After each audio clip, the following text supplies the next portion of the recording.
E aí, beleza? Bem, existe um autor que ele foi abraçado pela cultura pop e você sempre vê referências a ele em filmes, séries de TV, quadrinhos, em outros autores da literatura clássica principalmente. Ah, e eu tenho uma relação muito forte de fã com ele. Eu já li muita coisa dele e sempre gostei e admirei muito. Quem é esse autor? Howard Phillips Lovecraft, ou H.P. Lovecraft para os mais íntimos. Como eu disse anteriormente, eu sempre fui muito fã do Lovecraft. Já tentei acompanhar, né, que muita coisa infelizmente é difícil de encontrar os livros dele, a relação de publicação do Lovecraft aqui no Brasil. Então, por exemplo, a primeira editora que chegou a publicar um livro do Lovecraft aqui foi a editora Campanário. A editora Campanário lançou 9 números em livrinhos de banca do Lovecraft. Eu cheguei a ver uma edição dessa, eu já cheguei a ter em mãos uma edição dessa, mas não, infelizmente não consegui pegar, não consegui comprar uma edição da Campanário do Lovecraft. E até alguns registros é a primeira editora de todas que chegou a publicar um livro do Lovecraft. Um pouco depois, a editora Edra chegou a pegar os direitos de publicação e publicar livro por livro, os livrinhos da editora Edra, também do H.P. Lovecraft. E algum tempo depois, ela chegou a juntar todas as publicações nesse livrão aqui. Ela juntou todos os contos que eles publicaram em décadas de publicação nesse livro aqui. É uma edição muito bonita, tem uma encadernação legal, a diagramação das páginas é bem boa, assim, você lê com certa facilidade. E aqui nessa edição você tem a introdução e a tradução do Guilherme da Silva Braga, que fez um trabalho excepcional. Bem, eu tenho esse livrão aqui e faz pouco tempo a Dark Side, pelo selo Medo Clássico, que eles trouxeram Edgar Allan Poe, Clive Barker e tantos outros, chegou a publicar também a H.P. Lovecraft, que é uma edição que eu, aliás, estou atrás. E bem, o Lovecraft, ele é um autor que é muito problemático ultimamente, porque ele viveu numa época em que os preconceitos eram muito comuns, então ele é acusado diversas vezes de xenofobia, racismo e tantas outras coisas. Isso tem um pouco a ver, a gente vai falar nesse vídeo ainda, sobre a criação dele. E o Lovecraft viveu numa época muito próspera em relação à escrita, que ele viveu na época dos Popes. Então, junto a ele, aliás, era um amigo dele, viveu gente como Robert Evan Howard, que é o criador do Conan. Eles, aliás, tinham contos e cartas escritas de parte a parte. Ele era admirado e era amigo também do Robert Bloch e de tantas outras pessoas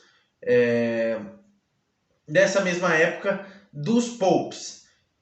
Espero muito algum dia poder fazer um vídeo aqui só sobre as revistas Popes, porque vale super, super a pena e o Lovecraft foi um deus para a era Pope. Bem, o Lovecraft, ele tem uma linhagem muito antiga. Dizem que dá para traçar um plano histórico da família dele até antes de Cristo, ou seja, tem uma linhagem muito, muito antiga e ele sempre foi muito da nobreza. Isso explica, por exemplo, porque ele nunca foi muito afim, ele nunca foi muito a favor do trabalho, digamos assim. Ele sempre pensou que os empregos estavam a par dele. O pai do Lovecraft morreu quando ele ainda era novo, de neossífilis. Isso mexeu um pouco na cabeça dele já desde então. E a mãe dele, um pouco após a morte do marido, ela ficou muito, muito hiperprotetora. E o próprio Lovecraft diz em cartas que esse é um dos motivos para ele ter estado com a mente um pouco mais perturbada. Esse é um dos principais motivos para ele. Assim que o pai dele morreu, ele se mudou com a mãe para a casa do avô, em que o avô tinha uma biblioteca colossal, E aí ele conheceu, né, grandes clássicos do horror, como Drácula, como Lord Byron, como Arthur Machen, que sempre foi uma inspiração para Lovecraft, Horace Walpole, Sheridan Le Fanu, entre outros.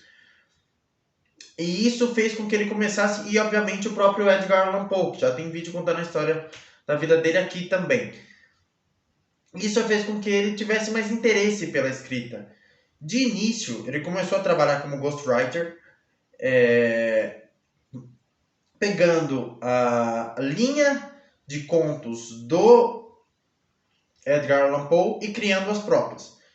O próprio H.P. Lovecraft em cartas diz que o que ele fazia era uma cópia mal feita do Edgar Allan Poe. Infelizmente, nada disso foi publicado. Esses contos dele baseado no Poe, só tem acho que um ou outro que saiu agora faz pouco tempo pela Dark Side. Nos arredores da Primeira Grande Guerra, né, em 1917, o Lovecraft se mudou para Nova York, onde ele teve a sua única esposa. Depois a gente vai falar um pouco mais sobre isso, mas ele chegou a se casar em Nova York, e ali a loucura, o auge da loucura dele e os preconceitos, a xenofobia, o racismo ali estavam muito evidentes. Ele estava numa situação mental muito poderosa, negativamente falando. E é ali entre 1917 e 1920 que ele escreve o primeiro dos contos que está nessa publicação. O conto saiu em 1917, Dagon, ou Dagon, que já, pro primeiro conto, você já tem aquela áurea do H.P. Lovecraft. O horror cósmico, uma coisa que é muito presente na escrita do Lovecraft é as narrações em primeira pessoa. Então, vira e mexe, você encontra descrições como: ouço a criatura vindo, ouço passos na escada, alguém batendo na porta. O que, para os universitários, isso chega a ser um erro, né? Para a escrita universitária, isso chega a ser um erro, porque em situações assim você não estaria escrevendo, né? Você sairia e você fugiria nessa questão, mas isso acaba sendo um erro, mas que é uma das marcas do H.P. Lovecraft.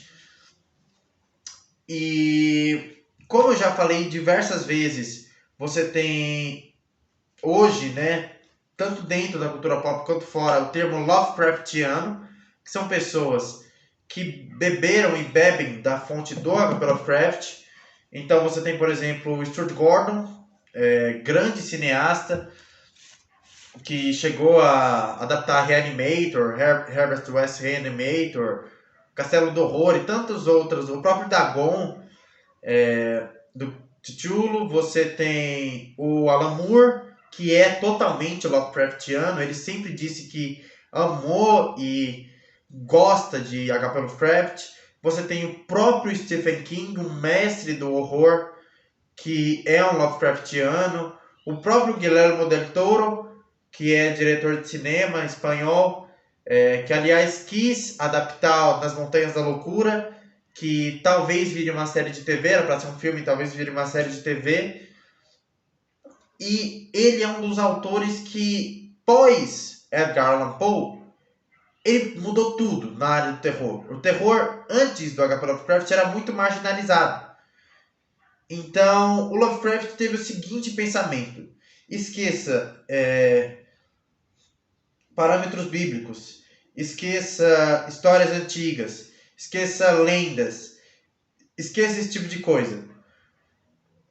Vamos pensar uma nova forma de horror, uma forma de horror antiga, o inominável. O próprio Cthulhu ou Cthulhu não tem forma certa de se falar. Isso é uma das coisas mais geniais do Lovecraft. Ele criou criaturas e mundos que são tão antigos e tão misteriosos, que ele próprio fazia um mistério enorme em suas obras, que até hoje você tem mistérios em relação a cidades, em relação a nomes, em relação a descrições sobre criaturas do Lovecraft. Você tem, me veio à cabeça agora, você tem, por exemplo, uma música do Metallica, que é baseada no H.P. Lovecraft. The Call of Cthulhu, baseado no conto dele que está nessa edição da Edra do Cthulhu. Você tem jogos que se inspiram no Lovecraft, que trazem essa questão do horror cósmico. E bem, o Lovecraft é um dos maiores, se não o maior escritor de horror das décadas. Não vou falar da década, das décadas.